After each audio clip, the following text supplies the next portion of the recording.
Okay, so here we go. Let's talk about what's going on in Great Britain. This is for all you sheep out there. The wolves already know. You are one or another. You pick now, right this moment. Things are getting worse. Great Britain is about to fall into civil unrest situation, the likes that have not been seen since the royal abduction or abduction, you know what I mean, in 1939, except things are going to get violent. Farmers have risen up to protest Parliament with 1,800 tractors or more in the streets of downtown London. The police can do nothing about it because of the sheer numbers.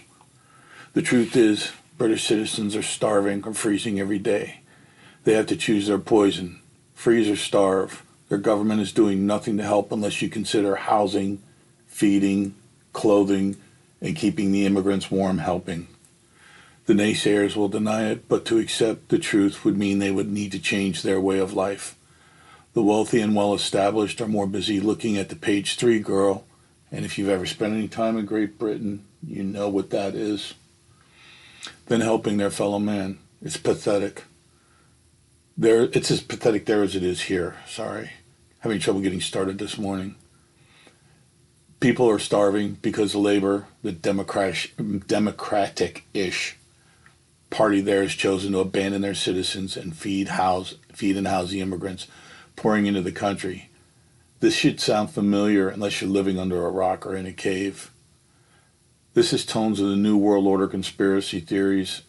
Dear Lord, I hope and pray I am wrong, but it really sounds like this crap I'm hearing about the New World Order. Now, the wolves know what this could mean for America. The sheep, not so much. The royals are taking a stand against this democratic bullshit and unprecedented moves unprecedented moves. Boy, I gotta wake up. Such as royal decrees and statements that have the country questioning the Prime Minister and his cabinet very seriously. Prince William, my hat is off to you.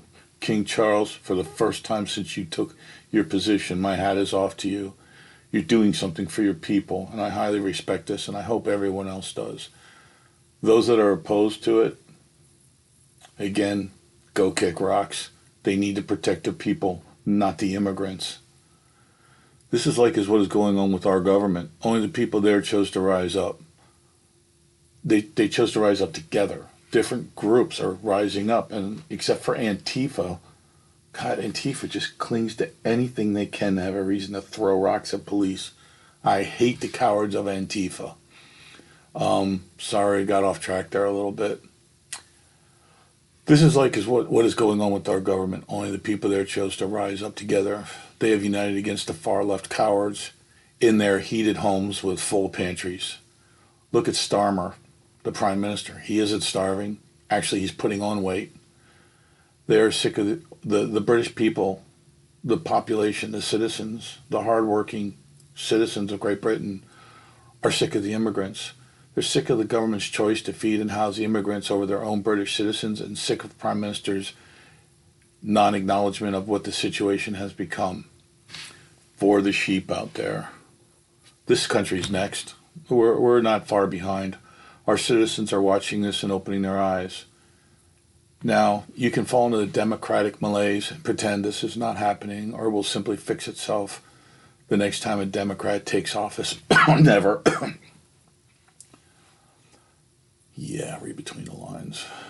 You need to start getting ready. Once all hell breaks loose, the government will not be able to make the hardworking people of this country take care of the weak and the feeble-minded left. We will take care of our own.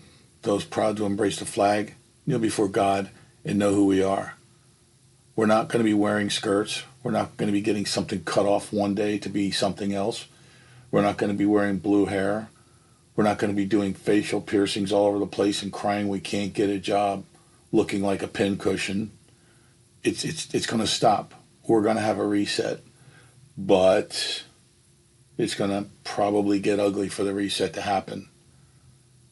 This is the Democrats. This is the far left.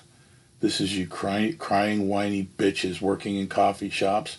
This is what we have become. The fact that you have a voice and you can get on the internet doesn't mean you're right. The handouts are going to stop. Trump is going to stop the handouts. You are going to have to work. You're going to have to survive on your own. I blame your parents, not so much you. However, you have common sense. You should know some of this. My wish is for the sheep out there to open their eyes. I do not wish for our citizens to rise up against the government, but I do support the changes aimed to take America back from the hands of the wealthy far left and imbeciles previously running the show. All right, I guess we can start the podcast. I ranted enough. We're talking about bugging out versus bugging in. I'm going to tell you something, just bugging out. Oh, what a joke. I'll give you the definition, the real definition of bugging out. The proper terminology, bugging out refers to the act of quickly evacuating your primary residence to relocate to a safer, predetermined destination when your current location becomes unstable or dangerous. It is a viable option due to imminent threats like natural disasters, civil unrest, or environmental hazards. I want to thank Gemini AI for the assist. Frankly, ChatGPT is getting to know me too well. I use it to compose a couple of emails at work. ChatGPT is too fast, too smart, and composes better emails than I do. I am a 3.8 student in college with a 4.0 in composition, and ChatGPT makes me look like I'm walking around with a serious head injury untreated when I compare ChatGPT's composition skills to my own. I also feel ChatGPT watches me sleep, influences my thoughts when it comes to picking out socks for the day, and changes my grocery list before I print it out to go shopping. I'm getting closer to the aluminum foil club hat every day. Aluminum foil club hat. No, aluminum foil hat club every day. See? 1 cup of coffee. No assist. Look where I am. I'm a stuttering idiot. Okay, I'm a stuttering idiot, but I would never vote for Kamala Harris, so connect the dots. The majority of this episode will be referring to a truly shit hits the fan situation, SHTF, approaching or already here. This is not for daily life. Regardless of how bizarre things are right now, it's not that bad yet. There is still a chance the orange-haired lunatic might still fix things enough that we do not fall into total chaos. Do not buy into this TDS idiot saying he will lead us in a Mad Max world. It's not going to happen. Let me be clear on my political stance first of all. It's none of your damn business. If you can read between the lines, good for you. You get an extra cookie for dinner. I do, however, like to poke fun at the blue-haired college protesters that cannot tell you what the capital of the state they live in is. Yes, that's true. They don't know what the capital of the state is they live in most occasions. This whole protesting thing is just, it's worn me down. I'm tired of it. If I don't speak out on it, I'm going to explode. So I will vent. You can listen to another podcast, whatever makes you happy, but I will vent from time to time. If my podcast disappear from YouTube, it should not come as a shock to anyone. I am also on Apple Podcasts, Spotify, Red Circle, my personal favorite, and Amazon Podcasts. YouTube, do your worst. I am not, nor will I ever be, a Harris or Biden fan. Everyone that knows me knows this. I'm not a big fan of the orange-haired guy, but I have to be honest, he gets shit done, so he has my support right now. Back to the podcast. Here's why it's a really bad idea and too impractical to consider bugging out. This means packing up and getting out. This means leaving everything you have behind. First, my opinion is based on practicality. Most American families actually do not have access to $500 cash in a moment's notice at all. Yep, it's true. Most American families today cannot gather up $500 to $1,000 on a moment's notice. They don't have it. Everything's tied up in debt. All they have is plastic to create more debt. I will be giving an example of what it will cost to bug out in a few moments. For now, let's just say it costs more than Pokemon cards. I don't know if I said that right. I don't give a shit. Here is where it starts to get negative. No one likes to hear the reality of most situations when they thought they had it all figured out. I might be a little bit off of my numbers, but you will get the idea very quickly. The funds involved with simply being prepared to bug out can be staggering, and I mean staggering, based on how many persons are in your group or MAG if bugging out as a unit or family. How many of us truly have a predetermined destination in our back pocket waiting for us to occupy it? The cost involved with setting up a secondary location with enough food, water, equipment, and agricultural supplies to be self-sustained is well within $150,000 to $200,000 to start. This is not a mansion with a pool. This is a bit of a hovel with space for years' worth of food and supplies.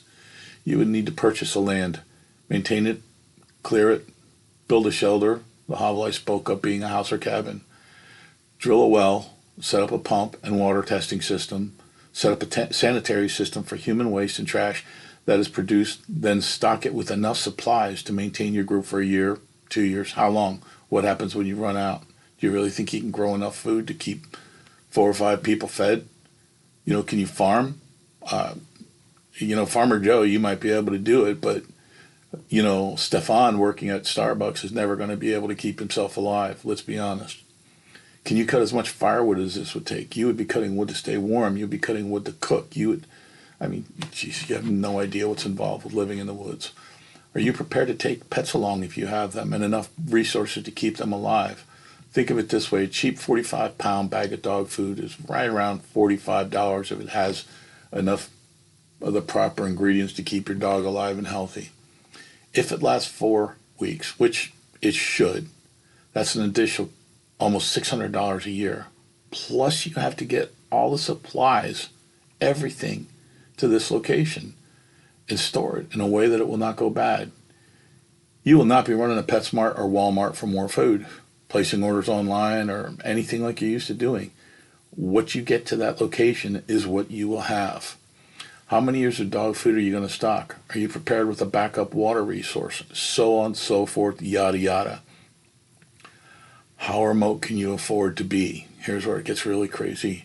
The more remote, the more expensive it's going to be. You see, for this to work, you would have to be very, very, very remote.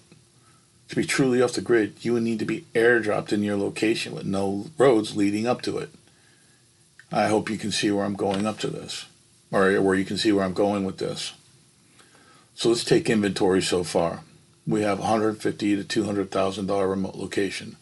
We have our water source and 2 years of MRE and dehydrated foods, toilet paper, and cough drops.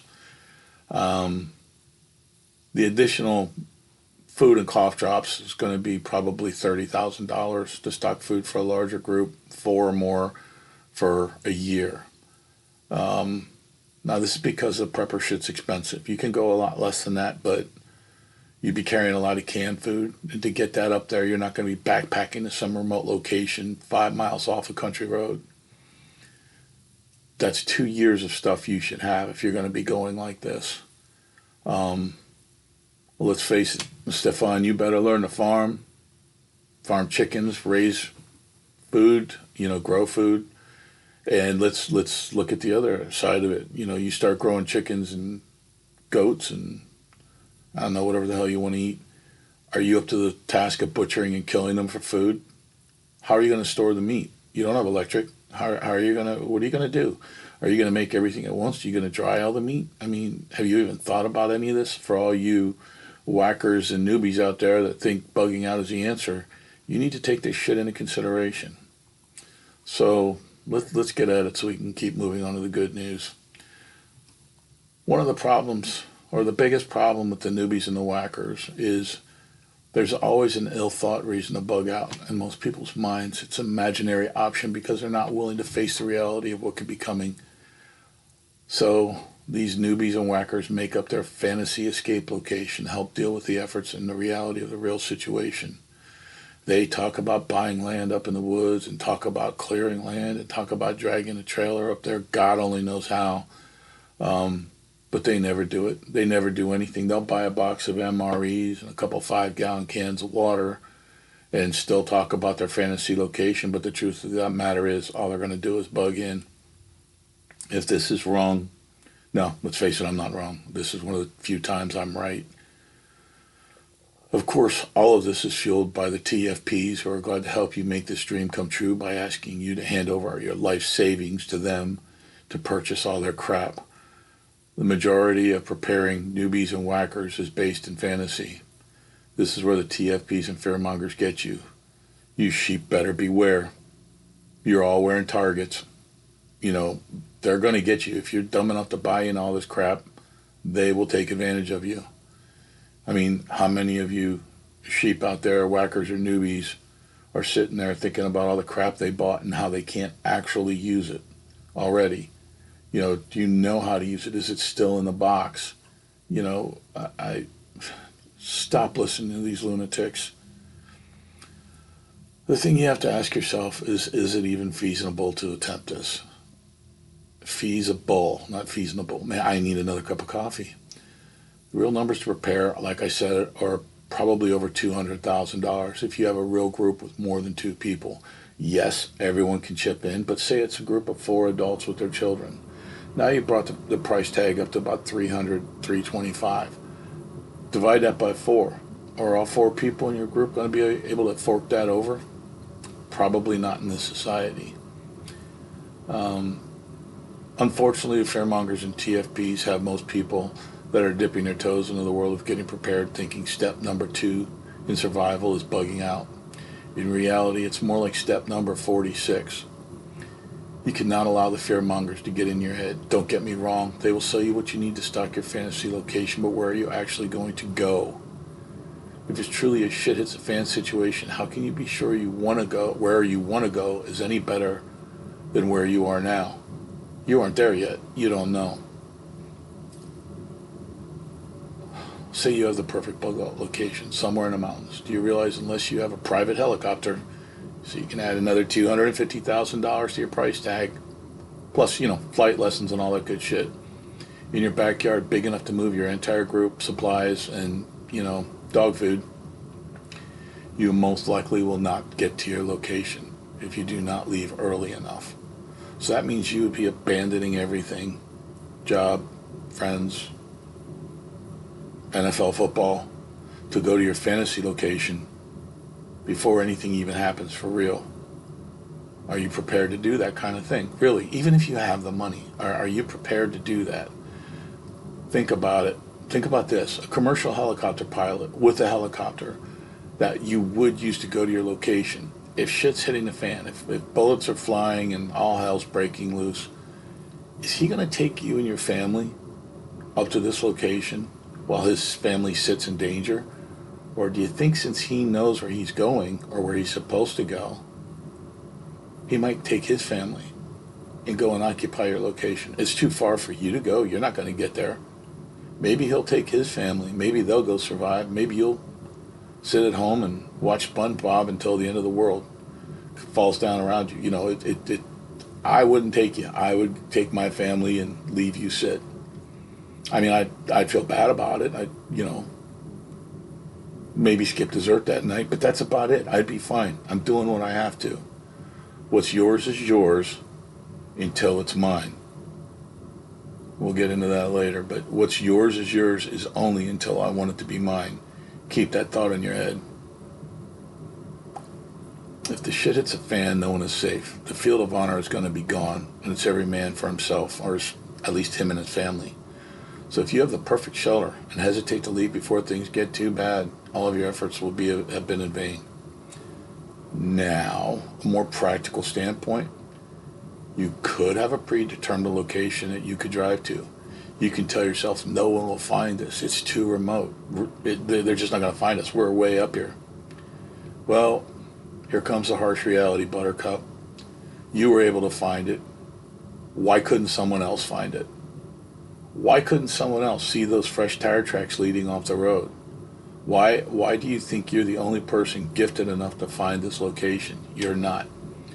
And think about it. If they get there before you, you have to fight to take it back. If they find you after you get there, you're going to have to fight to keep it. The logistics of defending a position, a fortified position from several attackers in what most likely would be a guerrilla warfare type situation, are staggering with a squad of well-trained soldiers. What are you and the kids going to actually be able to do to fend off attackers? Sorry, but the reality of the situation sucks. Bugging out is for the rich, not people like you, and possibly not for people like me, and possibly not for people like you. It makes far more sense to come back to the reality of what is going to happen. You are not going anywhere. Let's talk about bugging in. The first priority is water, then food, and then defensive capabilities. Now, calm down, Rambos. Most of the newbies and whackers only heard the part about defensive capabilities and getting their keys to run out to their jacked up SUVs to go to the gun shop. Bad move unless you have plenty of food and water already stored. The sensible person is listening to this. Stock your water. Learn how to stabilize it for long-term storage and get your food.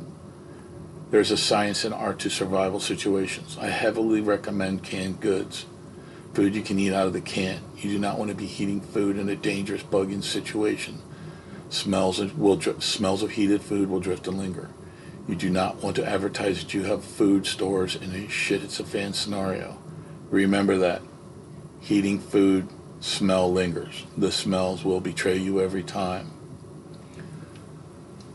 Okay, now we're getting in the technical part of this, the difficult part of this. Kids, elderly, handicapped, be it mentally or physically, bugging in. This is a reality for most of us. We have to prepare for one or all of the above. Kids, elderly, and handicapped individuals make it almost mandatory to bug in. The elderly could possess a plethora of knowledge in reference to canning food, hunting, or other practical ways to survive. Do not dismiss this. They can be an asset. Handicaps should be included wherever possible. They can be of assistance for cooking, housing, keeping... Hold on a second, my fire department's paging me. What the hell? I can't shut it off now. This is awesome. Hang on. You know, I hate technology. Okay, they're going to have to fight fires without me today. The handicap, back to what we were saying, the handicap should be included wherever possible. They can be of assistance for cooking, housekeeping, and other tasks not related to defensive responsibilities. I would hesitate to put handicapped individuals in the defensive role, especially mentally handicapped. It's dangerous. Too many things have to happen very, very quickly. You don't want to put that stress on them, and you don't want to put that aspect of your protection in their hands. I guess what I'm trying to say is do not make the mistake of thinking of elderly or handicapped as a burden. You have to make the elderly and handicapped feel included and important. This is important to your survival. Next, kids. Okay, kids. Kids. First, you need to keep them busy. Idle kids are a problem. They get bored, start kicking the back of my seat. I'm just going to throw them over the fence and let them deal with nature. But back to the truth of it, this is not my field of excellence. I don't know. Tell them to dig a hole in the backyard, make hand shadow puppets, probe the yard for landmines with sticks. I don't know. Come up with something to keep them busy. The downside is you have to feed kids and keep them occupied and warm. I love babies, but after they learn to talk, I can take them or leave them. Realistically, you have to teach kids survival skills as they grow. They might never need them or to use them, but they build confidence. It's that, or they join the blue-haired ranks protesting and living in Starbucks. Raise your kids right. The logistics of bugging in include cost, practicality, and sheer effort. And these things should dictate how you should be bugging in. The first question asked is, how can I prepare my house with so many windows and means of access? It's a very good question. I have a very easy answer that I don't know how everyone overlooks. It's possibly the warrior mindset. I don't know. I have it. Hopefully you're going to get it. But listen, first thing people panic about is we can't bug in. There's too many windows and doors and blah blah blah. This is really easy. Walk around your house. How many closets do you have? How many ways to the basement do you have? How many bedrooms do you have? You take those doors and you board them up over the windows. It's not rocket science. There you go. That problem's fixed. The stuff you're still going to have to deal with. This is stuff you have to think about before you even start. Honestly, this is all going to affect what you purchase, how you go about doing things. Um, it sounds crazy. Some of it you're going to laugh at, but this is what you need to look at. We're going to first touch on the bathroom situation for bugging in. If public water shuts down, you will not have water to flush toilets. So, you should be saving all the water from personal hygiene runoff, cooking, and anything else that could produce wastewater to flush toilets if they are not already backing up. 1.5 gallon for flush, sports fans. Think about it. That's a lot of water. So maybe you don't flush the toilet right after you go. Let it accumulate a little bit. What's it say? If it's yellow, let it mellow. If it's brown, flush it down. Yeah, it's childish, but it's something to remember. You should have a backup plan with 5 gallon buckets and trash bags and toilet paper. Do not overlook toilet paper. It is a commodity that will run out. Have a backup plan. This is very important. Have a backup plan for when you run out of toilet paper. Those of you who weathered the COVID situation remember it was the first thing to run out in the stores, toilet paper and then bottled water. Part of me applauds the people that rushed to purchase them, and part of me is disgusted that people weren't willing to share. Fights were breaking out, and it hadn't gotten to that point yet. Granted, if it gets to that point where you're dehydrated and going to die because you don't have water, yeah, throw hands. But not when it's not even really started yet. Society goes to shit the second a pencil drops. Now think about what is actually going to happen when the real shit hits the fan. People are willing to get into fistfights over toilet paper when they really aren't even out. What is going to happen when shit really hits the fan? Back to bugging in. The trash situation. You're going to accumulate trash. You will need to find a way to dispose of it without alerting anyone in the area that you have food or supplies. This is on you. I recommend burying everything, but that does not work when the ground is frozen. Come up with something else for that time. I also recommend smashing your cans for ease of storage and cutting up or tearing up everything into smaller parcels for disposal. People don't think about smashing their cans. It's something stupid. You take the top off, you take the bottom off, and you flatten it. You would be surprised how much of those cans you can store. Don't rinse them out. Water is too valuable. Just smash them and put them in a bag or a box. They're going to stink if you don't have it closed up. It's just the way it is. You're still alive. If you can smell the stink of the can, you're still alive. All right. Entertainment. This is easy. Just watch TV. Oh, wait, you can't watch TV. There's no power. There's no TV. There's no radio. There's no internet. What the hell are you going to do? I recommend starting to stock up on books. Writing. You can write about what's going on. Society will return. Maybe you can publish a book. But you got to keep your mind off the reality of the situation. For the most part. I mean, if you're writing about it, of course your mind's on it, but at least you're getting it out.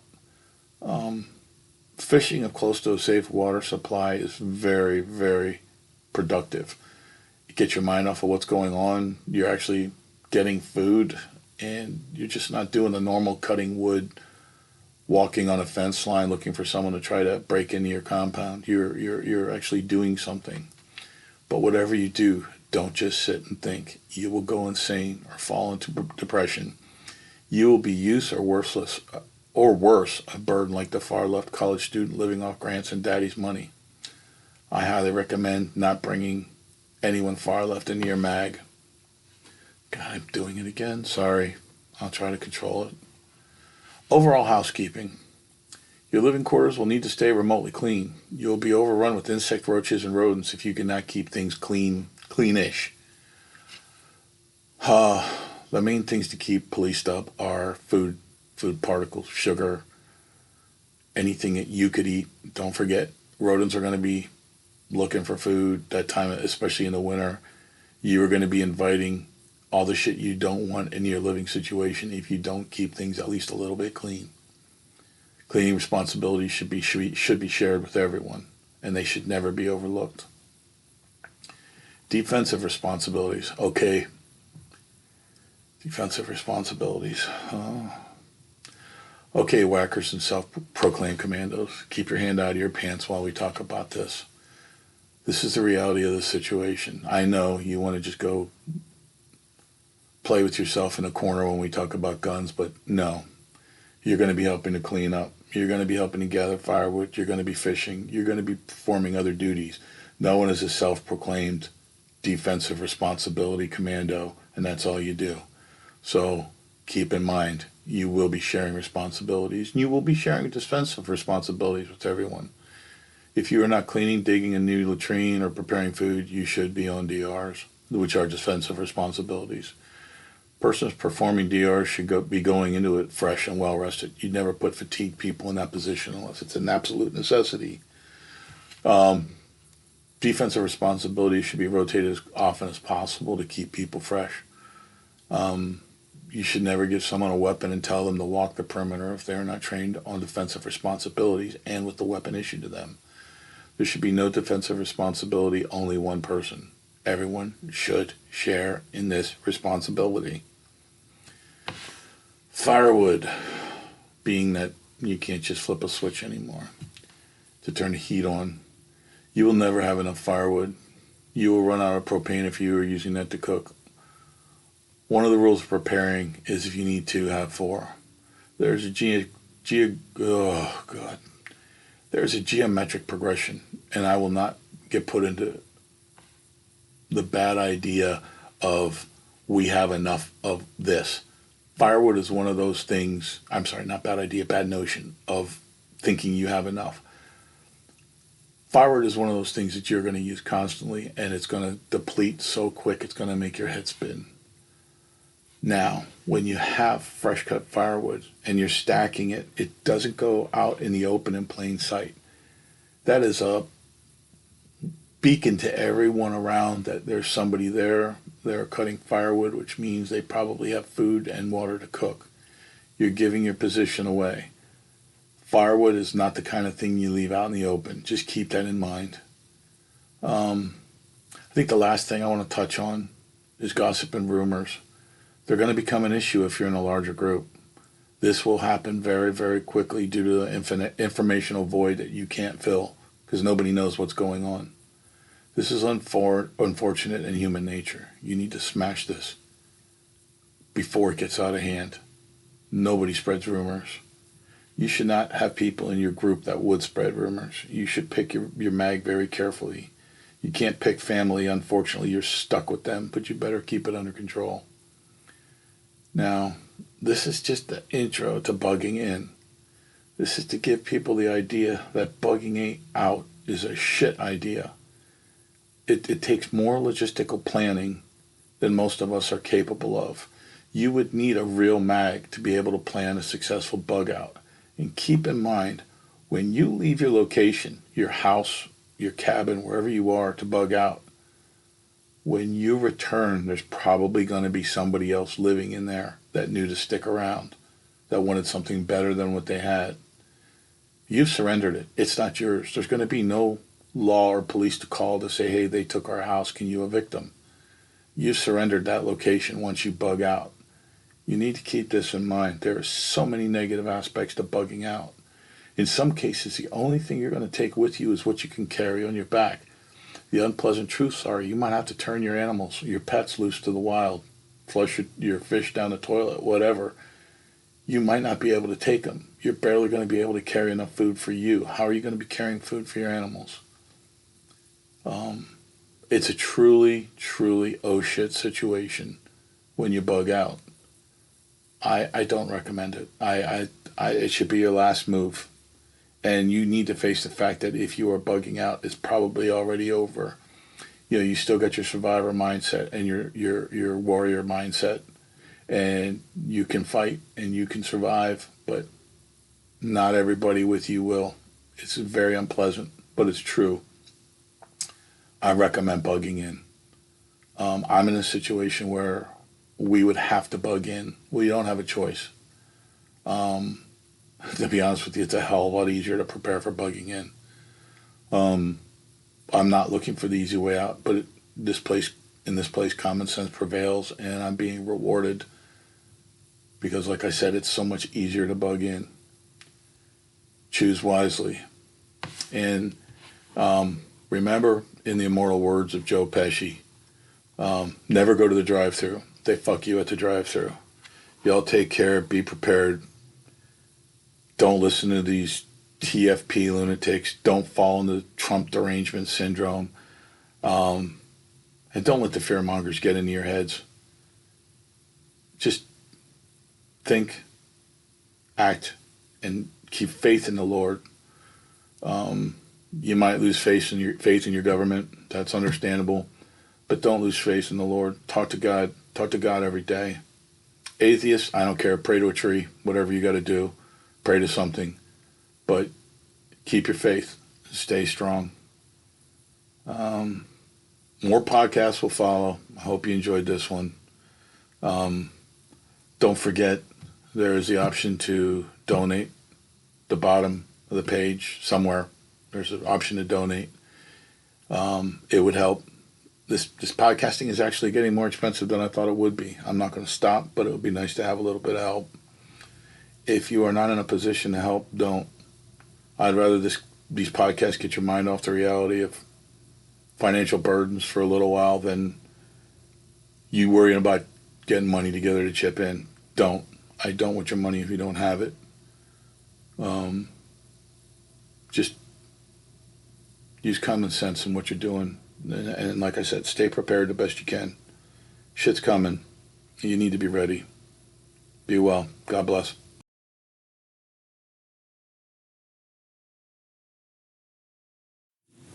So to be clear, the next 5 or so minutes is not for fear-mongering. It's just me voicing an opinion, what's going on. I'm surprised how many people do not know what is going on in the world today.